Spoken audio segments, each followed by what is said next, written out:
We are now at the sacred stairs, which supposedly these are the stairs. No, these are the stairs that Jesus climbed to receive his sentence from Pontius Pilate, and you can only climb them by your knees because it's sacrilegious to climb them with your feet.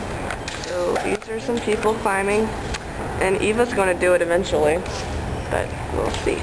Well, here we are at the top of the sacred steps, and they're all the way down there still, taking their sweet, sweet time. But I didn't climb those. I climbed stairs that are over there.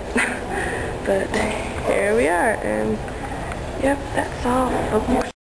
We're now entering the church where the Pope gives his services. He's the only one allowed to give services in this church. And when he's the Bishop of Rome, he wears a different hat from the Pope hat. But the popes used to live here until they recently, in the past 200 years, moved back to the Vatican to live there. But here we are. And I'll find the altar where he does Mass somewhere. Over there is the altar where the popes would give Mass. And that is a special altar made just for the popes. But look at these statues. And look at that ceiling. It used to be called the Golden Building until pillagers found out about the gold and started stealing all of it.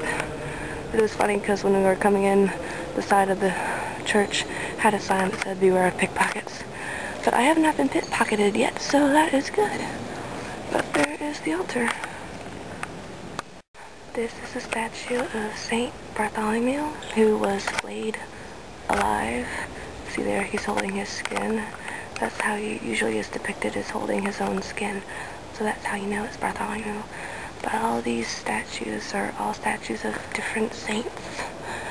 And I don't know them all, but you can, I don't know, look for them yourself. This statue is of St. Peter, because you can tell that because he's holding keys in his hand. But also, underneath them, they have name tags. I didn't realize that until later. But there's Peter, and across from him, where the altar is St. Paul, because there's a name tag there too. But there's Paul, right across from Peter. Yeah, that, my friends, is a really, really huge organ. But I'm trying to find the piece of the cross that Jesus was crucified on. It's probably up there somewhere. But yeah, Constantine's mother, St. Helena, brought it back from Jerusalem as she brought back the sacred stairs that we earlier saw. She brought back a lot of things, but I'll try and find the cross for you later. But there's the chair. Okay, so we're back in front of the altar because I think up there is the piece of the cross on the left-hand side. That stick thing. That must be the cross. But there.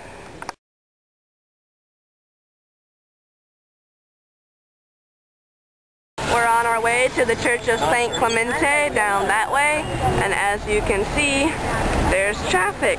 And traffic in Rome is very much different than traffic in Sorrento, because if you do not look, you'll get run over. So, yes, but a few blocks away is San Clemente. Get a better video when we get there. We don't die first.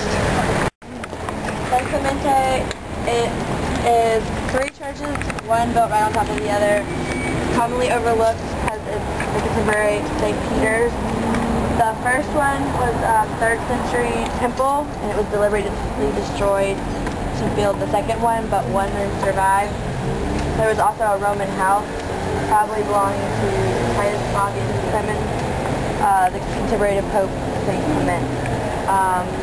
The house is where early Christians were believed to have worshipped until the 4th century. The second church is a 4th century church, and it was built after the law was passed and Christians were allowed to practice openly.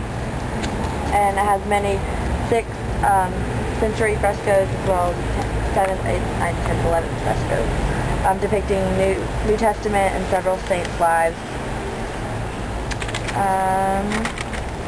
The church that is here today was built in the 12th century and has a mosaic depicting the living church and the tree of life that's really famous.